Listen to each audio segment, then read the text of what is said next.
Hi everyone, my name is Nancy. I'm a Associate Director in the Value Strategy Group at Livingbridge.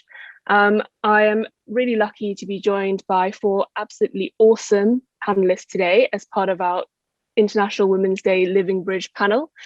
And with me today I have Shani, Susie, Liz and Amy. And maybe each of you would be able to just give a bit of an intro to yourselves, and then we can sort of kick off, what hopefully will be a really great panel discussion. So maybe Shani, I'll sort of hand over to you first. Thanks, Nancy. Hi, everyone. I'm Shani Zindel. I'm the Chief Investment Officer of Livingbridge. I joined the company in 1997. Before that, I qualified as a chartered accountant in South Africa. So I've been doing deals at Livingbridge for 24 years now. Great. And Susie, can I ask you next to introduce yourself? Yeah, absolutely. So I'm Susie Stanford. I sit within the new investments team at Livingbridge, which means it's my job to try and find some great businesses that we can work with and develop alongside. I've been at Livingbridge for about 4 years. Before that, I did a number of different roles, both at private investment groups and then started my career as a trader. So slightly unusual path into private equity. Fab. And I'm moving to Liz. Thanks, Nancy. Yes, good afternoon. So Liz Jones, also one of the partners at Livingbridge, coming up now to my 20th year in the firm. And before that, I spent 7 years at Barclays and 4 of those at the private equity division, Barclays Ventures. Great. And last but not least, Amy. Hi, Amy Yateman-Smith. I work in our value strategy group, so I spend most of my time working with our portfolio companies once they join our portfolio.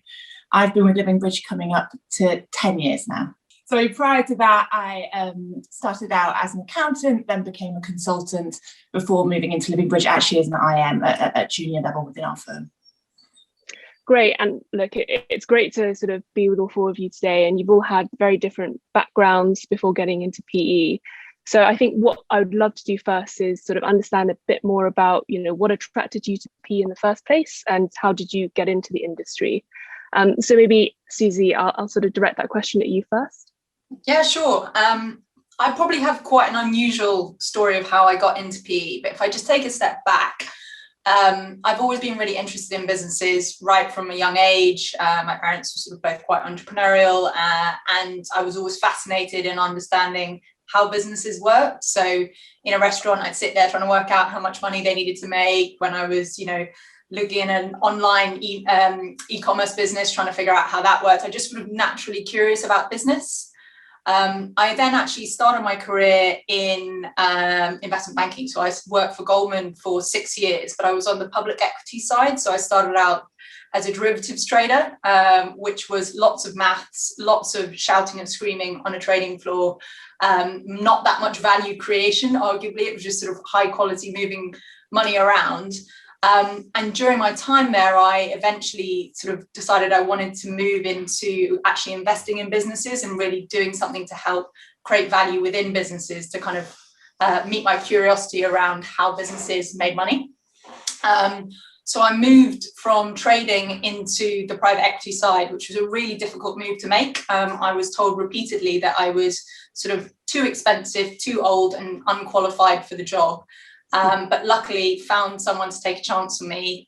So I sort of bridged the move by working for a firm that did both public and private equities. Then I moved to another private equity firm and then to Livingbridge. No, I mean, that's super, super interesting. And, it's you've sort of moved between, I guess, 2 quite different worlds and managed to bridge that gap. What were kind of some of the challenges you faced other than sort of being told that, no one would hire you? What kind of other things did you come up against in that move? Honestly, actually only that.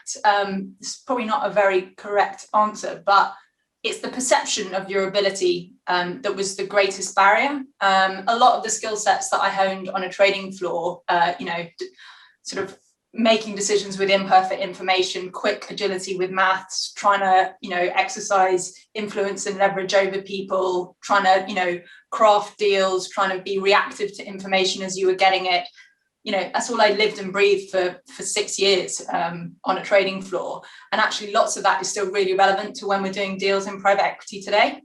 So actually the sort of raw skills I think are really transferable. as I said, the challenge was the perception, because not many people move across from that role. I'm delighted to say that I now know of a couple other people, including a woman who's made a similar move from public equities into private. So I think it's really opening up.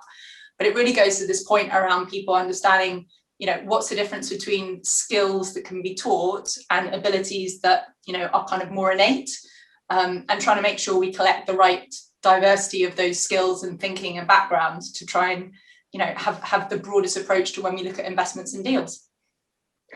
And what was it about Livingbridge in particular that attracted you? And I know you had, quite a long sort of ongoing conversation with Shani before you made the move. It was an extensive courtship. So I who was courting who here? I'm not sure. I'm pretty sure I was courting you. So I reached out to Shani cold. She somewhat remarkably responded to an email that I sent out of the blue, having sort of read about her online. Just trying to make a connection as I was making that move over to private equity from public, and very generously sort of met me for a coffee, and I think we sort of got on well, and really my whole perception of Livingbridge started with that first interaction of Shani, and what I then, over a number of years, sort of as I got to know other members of the team, including Liz, including Amy, and many other of my colleagues, was this just really bright, capable, ambitious people, but also really different, unusual, diverse, and kind of nice human beings. And that, for me, by the time I moved to Livingbridge, I got to a stage in my professional career, and frankly an age, where I just wanted to work with people who I respected and liked and knew I could learn from. And that really was the big decision factor for me in coming to Livingbridge. Above and beyond the reputation and all the rest, it was really just the quality of the people. And Amy, does that sort of, those themes resonate with you and kind of your decision to move from sort of consulting background over to PE and Livingbridge specifically? Yeah, I think so. I was slightly different in that I came from a sort of non-STEM degree. It was less clear to me, I think, at 21 what I was going to do and the path I was going to take. So I actually joined an accountancy firm and just tried to round myself out in terms of my financial literacy before moving to consulting. And I think through that period, I really learned what I loved about businesses, why I enjoyed thinking about value creation. And then ultimately in consultancy, I learned that actually I really enjoyed problem solving. And that then took me to a place where I was working with lots of businesses, thinking through problems, thinking through opportunities, and actually worked out that I wanted to be part of that. And that's when I decided to make the move across to Livingbridge and be part of the value creation story. And that's why I sit in the team that I do today. And it feels a real privilege to do that every day. In terms of whether that was hard or easy, actually, I came up against some of the similar things to Susie in that when I first made that move, people were saying, well, typically people come from investment banking backgrounds. Consultancy now is a very well-trodden path across into private equity. But at the time, there were fewer that moved across. But I got across because actually Livingbridge were pretty open-minded around background and actually just looked for the person that you are, your curiosity, how you came to the job. And I felt the same, actually, in that I needed to join a firm that sort of could see what I had to bring, but equally was going to give me time to grow and develop because I hadn't done the role before. So I think a lot of the same things, it felt like a very good cultural fit and a place for me to really establish what I wanted to be a very long-term career move. If I can just add to that, because you've heard from Susie and Amy, two completely different stories. Liz joined from banking. I joined as a very young, newly qualified accountant. You have your own story. I think the message is that there is no one right path into private equity or right age or background. This is an industry that is looking for different people from different backgrounds with different skill sets and different experiences. So people shouldn't be put off if they don't see that they have the perfect CV to get into private equity, because there's no such thing. Completely agree. Yeah, and I think, Shani, that kind of really resonates, at least in our team, and I'm sure Amy will agree, we have people who have had very different backgrounds, from sort of very corporate strategy roles to broader consulting to corporate finance to PE, and it can really be anything. You don't have to come from one path. And Shani and Liz, you've obviously both had, very long and very impressive careers, both in PE and at Livingbridge. What are some of the ways that you've seen kind of both the industry and Livingbridge itself evolve over that time? Well, shall I take that, Nancy? Well, if I paint a picture, and funny enough, Shani and I both started doing deals in '97. Shani was here and I was at Barclays Ventures. And if I paint a picture of the deals I was doing then, and I suspect Shani was doing something similar. First of all, my role, I originated deals, transacted deals, then sat on the board of businesses and probably did the exits as well. So in that time, you were really a bit of a jack of all trades. And I think that's what was quite interesting at the very start of my career. This was a relatively unknown industry. I remember going for my first interview at Barclays Ventures, having to actually try and find information about the industry. But yeah, I started very much as a generalist investor. So, for us at Livingbridge now, sectors have been something we've done from the very start, but certainly where I started my career, it was very different.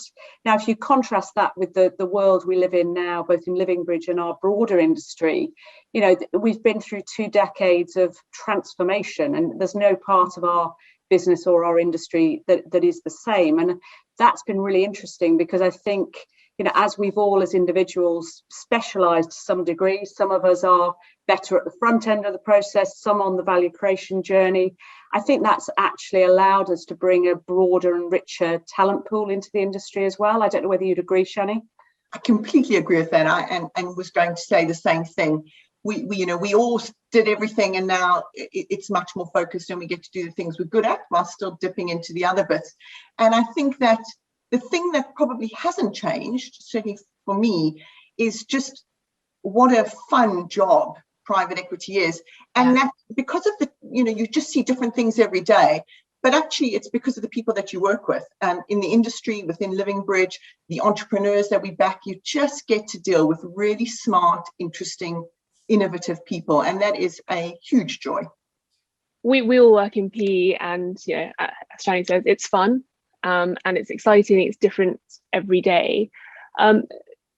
What do you think are some perceptions that people who are sitting on the outside of the industry might have about PE, and how does that compare with kind of the experiences that you've had? And maybe Liz, I'll direct that at you first. Yeah. Well, it just does remind me, Nancy, some of the perhaps in the early days in Livingbridge. I remember turning up to meeting management teams for the first time. And I remember it was actually a female CEO, and she said, "Oh my goodness, you're the first person I've met not wearing a pinstripe suit."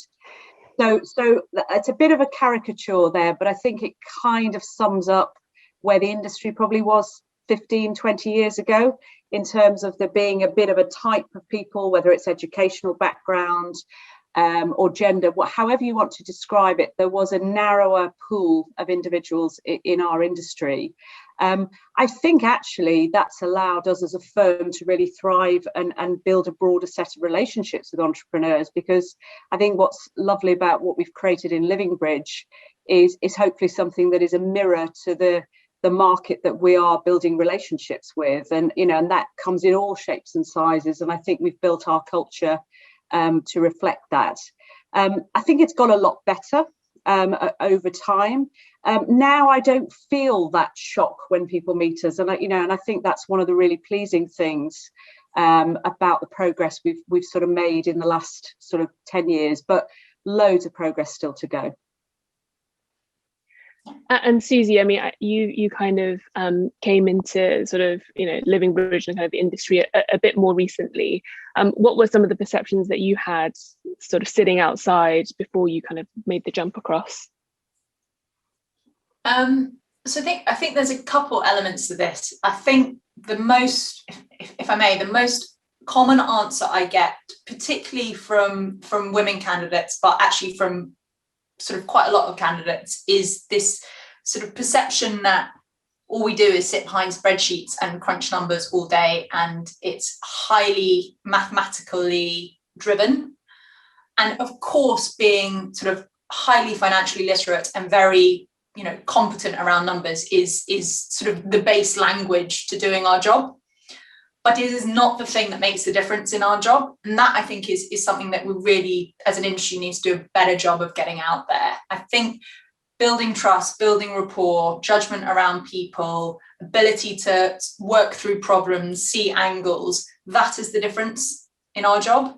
And I still think that there's a massive disconnect about that perception sort of on the outside. As I said, Amy, I don't know if you would agree, you know, a lot of the recruiting that we do, but sort of I still think people think it's a spreadsheet game. I mean, that's why I chose to call out that I have a non-STEM degree, because often people come and they assume because they haven't got that in their background that it's going to be really difficult because it's all going to be about maths and numbers. And actually, when people are in front of me and we're interviewing them and they say, oh, I'm a bit worried about the corporate finance skills that I miss or some of the technical bits, I just always say that's the easiest bit to teach, to be honest. That's the bit I don't worry about. What I worry about is, can you influence people? Do you have a point of view? Are you going to challenge me to think differently? And can you challenge a team to think differently? Because that bit's really hard to teach. But the bits that people worry about when they first look at a career in private equity are actually the bits that you really shouldn't be worrying about, in my opinion. And I think maybe just then going back to your question, I think when I joined Livingbridge, I sort of carried some of that bias with me, and I was very focused on proving to everyone that I could do all of the most complicated parts of the kind of financial modelling and thinking through tax structuring, etc. And Shani gave me some great advice, which was, look, this is the stuff you need to be good enough at. You don't need to be great. And actually, that's I think, you know, really liberating thing for me personally, and something I've tried to share with others. It's sort of work out what you need to be competent at, and then work out what you're great at, and sort of that's the way to navigate through what might be sort of your perceptions about a role and your limits within it. And so, Shani, Liz, from so your perspective, and if you were to meet, you know, prospective candidates who may be a bit unsure about whether or not to sort of apply and join not just Livingbridge but kind of, you know, PE more broadly, what would be some pieces of advice that you would give? Oh goodness. Well, look, I think it's a career where you can really well, first of all, you get so much exposure to amazing people. And I'm thinking here, colleagues and the wonderful businesses we work with. I don't think there are many roles and jobs where you can get that variety. And, it's meeting different leadership teams. We work a lot with founders who have set those businesses up and often inspired by something very, very personal. That variety really stands out to me in terms of the businesses we work with, but also the variety of the role itself. From sitting on boards to meeting advisors to building relationships with companies over a long period of time. That's what really, and then also I think there is an opportunity for your personal development. It's not just about being a leader of investments, it's then thinking about being a leader of a team within a private equity organisation. So I think it provides longer term career path as well as just becoming a great investor. So, those are one of the many things that would stick out to me. I completely agree with Liz, but I would also add that don't confuse private equity with financial services as a whole. It's really a very different job to working in a bank. Not that there's anything wrong with working in a bank, but to not be put off by the lack of diversity, because we know it's an issue, it's getting better, but we know it's an issue. To not be put off by the perception that it's just very, very long hours and you're not in control of your time, because it's the complete opposite. It is a business where you do work long hours, but actually you're far more in control of your time, your career development, how you structure your career. It's really up to you as an individual. And as long as you find the right fit with the right firm, anybody should be able to make a success of it if they want to. The skills can be learned. The ambition is innate. And if you have it, you should just go for it. You raise a really good point. I often get asked by friends and, people also kind of coming through and think about joining the industry of, how are the hours? How does it work? Genuinely, I don't find it a challenge. One, because I think you're super passionate about what you're doing and it's super interesting, even when it's difficult. But two, certainly on the new investment side, that the work is much more sort of, you do a sprint and it's super intense and then it dials down a bit, and it's not this, as you say, kind of fixed relentless hours at someone else's request. It's much more, you have responsibilities of what you're going to deliver. How you get there, when you get there, is a bit more within your own control, and I think that is still a misconception that is out there. One of the kind of really, I think, great things about PE and the jobs that we do is, as Liz touched on earlier, we work with a whole bunch of really interesting management teams, different portfolio companies, different personalities. If we kind of look across some of our portfolio companies, are there any measures that they've taken to promote a more inclusive culture that have been particularly effective? And maybe Amy, I'll direct that at you first. Yeah, I think there's two lenses to look at that. It's sort of what is happening in the underlying portfolio companies that we work with, and then what are we doing at Livingbridge to push that agenda within them. So I can think of plenty of examples on, and this didn't happen so much when I first joined Livingbridge and the companies that we were working with, but we're seeing diversity and inclusion directors being promoted onto boards. We're seeing people looking at gender pay gaps in a really different way and being very thoughtful about it. And there's lots of talk about how do we engage all parts of our workforce such that people can have long-term careers with us that can be truly flexible at times. But the boards actually recognise that there are individuals within their businesses that actually, by showing a bit of flex, they can get loads of value from and actually have a very committed relationship with. So I see this coming up the board agenda all the time. I think there's some companies that do this really well, and I'd love us to see more best practice, coming into our portfolio. Equally, there are, businesses that haven't done much of this stuff before and are thinking it through. And I think we can actually help those businesses by showing them the way a little bit in terms of how they broaden out their agenda in this regard. I think at a Livingbridge level, one of the things that we're thinking about a lot is actually the senior female representation on our boards, and how we expand our shortlists such that they are truly inclusive. And that isn't easy, actually, but I think we are getting much more demanding with the people that we partner with on talent acquisition to say, actually, we need you to actually think very hard about this and make sure that we've really interrogated the population out there and have an inclusive shortlist. And maybe we need to think quite differently about who we're going to take into a role, understanding that there might be some flex required, but actually there might be real upside attached to hiring somebody different.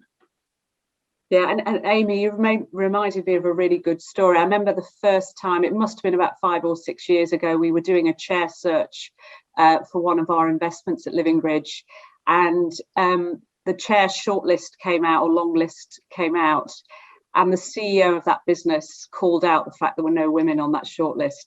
And it was the first time actually I'd seen that become a real thing and a concern. And I'm delighted we're driving a lot of change on that. The other thing I would call out, and I say that for many of the healthcare businesses we work with, there's a really obvious gap between the makeup of the workforces of those businesses, which are often quite female dominated, and the boards, which I would say still on a bit of a journey, but something that is on the minds and the consciences of everybody who's sitting on those boards. And I just think there's a lot of good stuff going on everywhere at the moment just to really sort of change that. So, and that's not something we really talked about 10-15 years ago. And you both touched on, how we as Livingbridge can, what we can do to drive or help our portfolio companies move along that journey. What else can we do as Livingbridge, and how can we use our platform to drive change in, the industry and beyond? And maybe Shani, I'll direct that at you first. We have to recognise that we do in fact have a platform. And so because we have a platform, we have a responsibility to use that platform to set an example for other people and try and inspire change. And that means we share the learnings of what we've done well and the mistakes that we've made. We are open and honest about how we've gone about doing that. And we allow ourselves to be held up for good and bad, as an example of how it might look to build a more diverse organization. But we have to recognize that we do have a responsibility to do that. And Susie, I mean, does sort of that resonate with you as well? Yeah, absolutely. I think there's, again, I think about this from sort of two perspectives. So one, as a member of the new investments team, where it is my job and my responsibility to find the best businesses and win the opportunity to work with them. I think one of the great proof points of sort of driving diversity is when that becomes part of a competitive angle. So I can think of a transaction that Liz and I worked on, where I remember very clearly in the first meeting, I think we had sort of 5 of us in the meeting, which happened to include Shani, myself, and Liz. We didn't particularly think about it as a diverse team that we fielded. It just reflected our team. But it was part of the narrative of how we felt like a good fit for that management team, who, by the way, were all men, but they were running a business which had quite a lot of women in it. And yes, that's only a single sort of part of the jigsaw puzzle, but you know, my role is all about kind of competitive edge in competitive auctions, and those little incremental changes, I think, force some of our competitors to look at their own deal teams, which perhaps are all one gender or all one background, and say, maybe we're losing out because of this, which is a motivator to drive change. So I look about it from that perspective. And then, as Shani said, you look about it from the sort of profile of Livingbridge as a platform and our responsibility to drive change. You know, we're very fortunate to be able to back a large number of companies and deploy a large amount of capital over the next couple of years. You know, within that process, we will seed, you know, some of the execs and non-execs who can then increase the cohort of non-exec female directors that the next generation can then pull from. So we can be part of creating that pool of talent to develop, rather than coming back to the perennial argument of, well, there's no one to find to put on board, so we'll just have to go and pick another, you know, same grey haired dude who we used before. So I think that's our responsibility, is how we pull people through and create that talent pool. And, you know, kind of looking ahead then, maybe at the next sort of 10 years, what would you like to see change? You know, what's the vision of the future in 10 years time? and Susie, maybe I'll also direct that back at you. Oh my goodness, it's a tough one, sorry. Look, I'll give a very personal perspective. I hope that in 10 years time we're just talking about talent, and we're not talking about gender as a delineation. We're not talking about ethnicity, we're not talking about educational background, and it just becomes about how do we create great talent.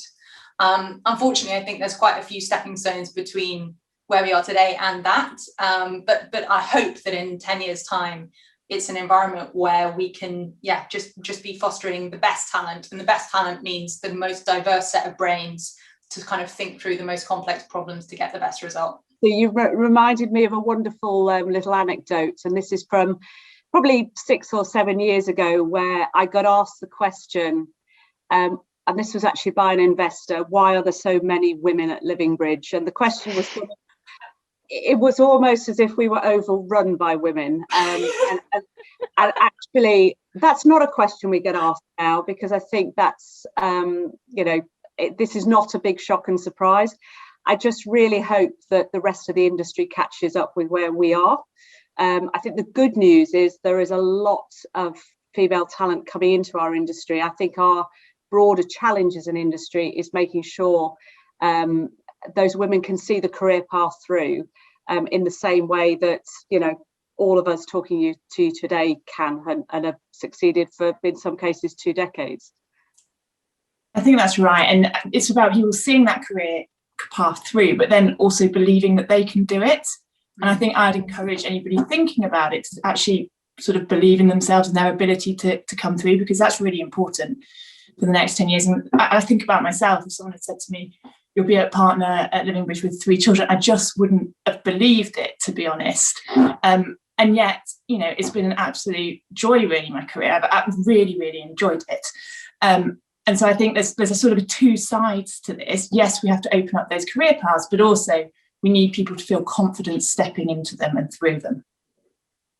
And maybe just to add at a more macro level, the private equity industry will have to be more diverse in 10 years' time. And diversity is much more than gender. It's race and ethnic background, it's education background, it's culture.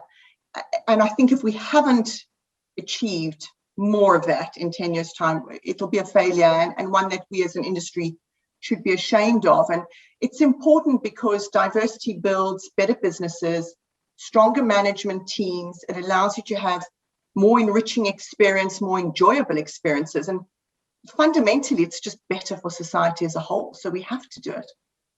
And this kind of takes me to our last question for today. And, thank you so much for all of your time and wisdom so far.